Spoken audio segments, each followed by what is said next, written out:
the risk of sounding like a braggedy McBrag brag, it occurred to me recently that I actually have a flat stomach for the first time in my life at age 52. So today I wanted to share what actually made this difference for me because I know a lot of you are dealing with similar changes as you get older. And this isn't about perfection or quick fixes, just an honest thoughts about what worked in my experience. Okay, so welcome to Joyful Eating 200, episode 233. And today we're talking about getting a flat stomach after 50. Before we get to that, my best bite. So I had an experiment of eating dairy free for a couple of weeks. Long story, I won't go into it. But when I decided there was time to start eating dairy again, I really wanted some cheesecake. And so I made myself my 10-minute maple pecan cheesecake. And I hadn't had it in ages. And it's such a easy and delicious dessert. So it's basically you get cream cheese and some cream and maple syrup, and you puree it up, either stick blender or food processor. And then I served it with some maple roast pecans that I made a while back. I think I told you about them on the podcast. But yeah, so like the creamy cheesecakey with a little bit of sweetness from the maple, not too much, and then that crunchy pecan with it. It's like so good. Okay, so in plan for today is first I'll share the story behind this episode and then what didn't work for me to get a flat stomach, what I didn't do to get a flat stomach, and then the number one thing that worked. And then I'll also share with you three other helpful factors and one tiny habit that you can apply today to get your waistline heading in that direction if that's something that you'd like. So basically, the story behind this was I was talking to a friend of mine. I hadn't seen her in ages, and we got up and we went out for dinner.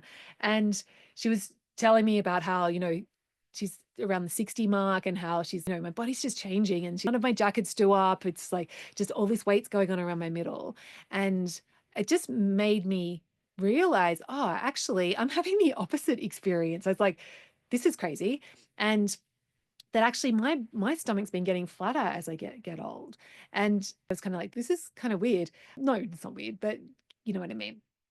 And because basically all my life, even when I was younger, I always had like that little pot belly. And depending on different parts of my life, it was a bigger belly than other times, but it was never a flat stomach. So I don't know if you remember in Pulp Fiction, the movie, Bruce Willis's girlfriend, the French girl, she talks about, oh, my pot belly and how much she loved her pot belly. I remember watching that going, I did not love my pot belly.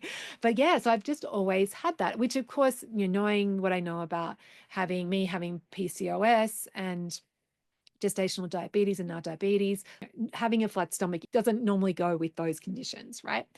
And so what's it like having a flat stomach? First of all, now that it's just makes getting dressed so much easier. No more having to think about the bulge and hiding the bulge and like wearing, I used to buy a lot of like floaty tops and stuff. And now, whereas now I can wear jackets and more tailored things.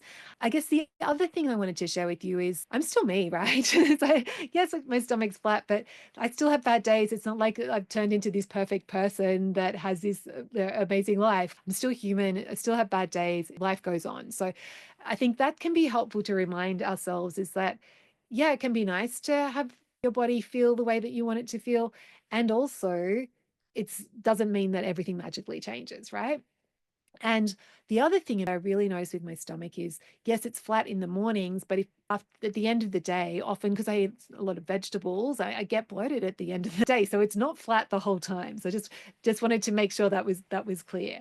And it's definitely not perfect. You won't be seeing me in any swimsuit calendars anytime soon, or putting any photos on the internet of my of what my stomach looks like these days. But however, it feels really good, right? And it feels like, I think it's an important part of health is when we have carrying weight around our middles. I've heard that it's not great for health. So yeah, it does feel good to have that. So let's talk about first of all, what I didn't do, and then what I did do to get to this place. And so I didn't do any crunches or crazy ab workouts. And I definitely didn't do any restrictive dieting. And so the number one thing that did work was me learning this skill of listening to my body, and particularly listening to my tummy and stopping eating when I felt satisfied. And so getting the quantity right on what I was eating, that was the big difference, because the actual types of food that I eat haven't really changed that much for me, in the last decade. And when I used to struggle, I haven't really changed what I've been eating since then.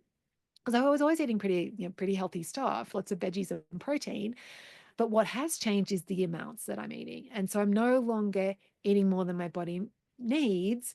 And hey presto, the weight moves, and particularly from around the middle. So it's getting this quantity piece is so important. So other helpful factors, of course, that I do eat lower carbs. So I think that's important as we go through menopause, having those hormonal changes, is our insulin sensitivity changes. So if you keep eating the same quantity of carbohydrates that you did in your 20s, it's going to get stored on your middle. So I had already made that change kind of earlier in my 40s. And again, I was already eating low carb, but it wasn't until I got the quantity right that I got the flat stomach. So yes, that was helpful. And the other thing that I've changed in the last couple of years is actually I'd started taking some meds for my diabetes. So and I think having that extra support of keeping my blood sugar stable, just that helps everything out as well.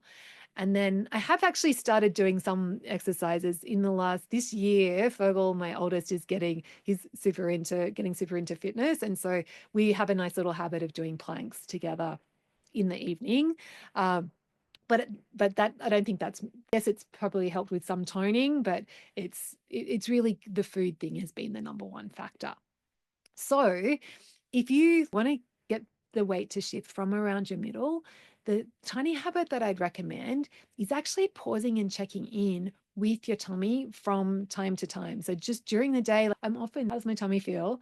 And particularly around mealtime. So before I start eating, just checking in, like, how hungry are we? And then using that to gauge how much food to serve myself. And then also as I'm eating, halfway through the meal, just doing that physical check-in of, like, how do I feel? How does my body feel? And and then also as I get close to the end of the meal, checking in there so that I stop when I feel that sense of, yep, my tummy feels satisfied, but it's not too much food. So if you want to get your tummy getting that flat stomach, that's the thing. Actually physically checking in with your tummy is the best place to start and best place to put your efforts. And if you'd like some help learning to listen to your body so you become someone who eats what you want and your jackets do up, even as you're going into your 50s and 60s, then come and play with us in the Naturally Healthy Club. So we enroll twice a year. And if you click in, there's a link in the show notes, check that out and you'll go to the page. It'll give you more details. Okay, have a beautiful week and I'll catch you next week.